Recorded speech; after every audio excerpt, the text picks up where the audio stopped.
Hi అండి, నమస్తే. Welcome back to my channel. ఎలా ఉన్నానండి అందరూ కూడా? ఈ మధ్య వీడియోలో నేను ఎక్కువగా చూస్తున్నది ఏంటంటే ప్యాకెట్ పాలు వాడకూడదని చెప్పి వింటున్నానండి. మరి అది ఎంతవరకు నిజమనేది నాకు తెలియదు. ప్యాకెట్ నిల్వ ఉండడం కోసం అని చెప్పి కెమికల్ వాడుతున్నారు, అలాగే ఆవులకి గేదెలకి ఇంజెక్షన్స్ కూడా ఇస్తున్నారు అని చెప్పేసి నేనైతే విన్నాను అనమాట.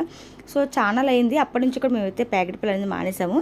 అలాగని చెప్పి వీధిలో వచ్చే ఆవు పాలు అయితే తీసుకున్నామండి. ఆ ఆవులు కాస్త అక్కడ ఇక్కడ చెత్త చెదారం తినేసి అవే పాలు అయితే మాకు కూడా ఇచ్చేస్తుంది అనమాట. అది కూడా నాకు నచ్చలేదు చూసిన తర్వాత. సో ఎందుకు వచ్చిందని చెప్పేసి పాలు అవి కూడా మానేశాను. మరి పాలు ఇవి ఎక్కడవి అని అంటారా? వైజాగ్లో పెదవాళ్ళ తీరు దగ్గర సాయిబాబా గుడి అయితే ఉంటుందండి, చాలా ఫేమస్ అనమాట. సో అందులోని గోశాల ఉంటుందన్నమాట. అక్కడ మనకు స్వచ్ఛమైన పాలు పెరుగైతే దొరుకుతాయి అనమాట. లీటరు 90 రూపాయలండి, పాలైనా పెరిగైనా కానీ. మేము ఎప్పుడైనా వైజాగ్ వెళ్ళామంటే కనుక ఒకేసారి పాలు పెరుగు కూడా తెచ్చేసుకుంటాం అనమాట. ఏం చేస్తాం చెప్పండి, ఏం సంపాదించినా ఏం చేసినా సరే పిల్లలు ఆరోగ్యంగా ఉండడం కోసమే కదా, అప్పుడప్పుడు ఇలాంటివి తప్పదు.